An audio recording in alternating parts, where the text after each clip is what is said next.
Problematikat e qarkut të Durrësit janë sigurisht ato që tha zoti Neza, janë tashmë publike, se nuk po themi sekrete. Është situatë e njohur. Faktori SPAK që ju thoni ka goditur, për mendimin tim SPAK-u ka bërë mikrokirurgji në një kohë që duhet bënte kirurgji masive.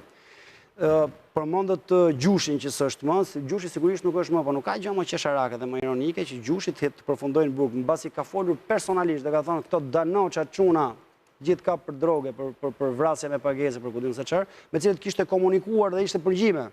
Pikërisht për punë të votës, duke shkërmbyer favore, në fund fare ta fusësh në burg për leje ndërtimi, domethënë jashtë ligjit, kjo është të talleshme këtu. Po e normale.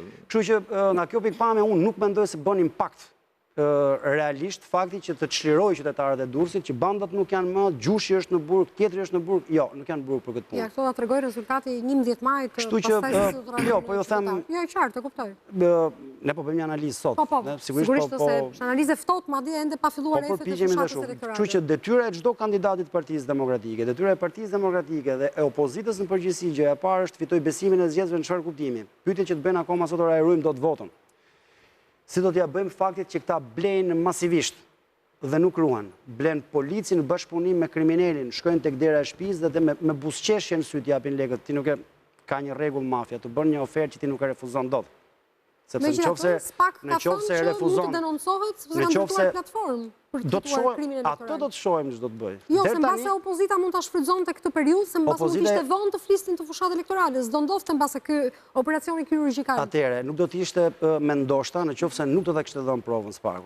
Dosja 334 dhe 184, 339 janë fakte që dhe sot mund të hapen dhe SPAK-u mundet ta bëj sot këtë goditje. Nuk po flasim për një situatë hipotetike, unë mendoj se SPAK-u se ka bërë. SPAK-u e kishte në dorë, ktheu kokën në anën tjetër. Të më thuash sot që SPAK-u ka reaguar sepse futi Gjushin burg për ndërtim pa leje apo për leje ndërtimi dhënë, kjo është me të vërtetë tallesh.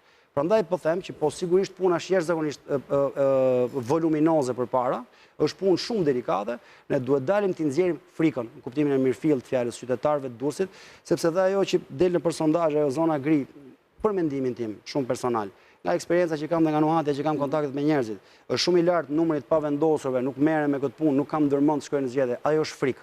Është frikë të thuash që nuk e dua këtë qeveri dhe mbaroj puna. Vetëm 24%, 25% njerëzve thonë po, do votojmë Partinë Demokratike Sali Berishën.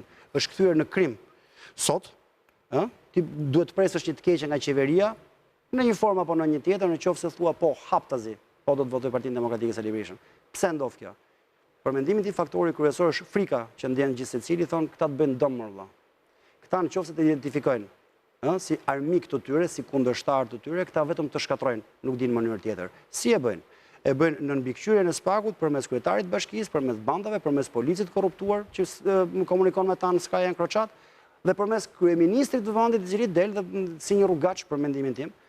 Sillet si një rrugaç me një fjalor rrugaçi, me një sjellje as pak serioze si prej kryeministrit të një vendi që 47% të fëmijëve nuk i ngop dot, i vën gjumë të pangopur.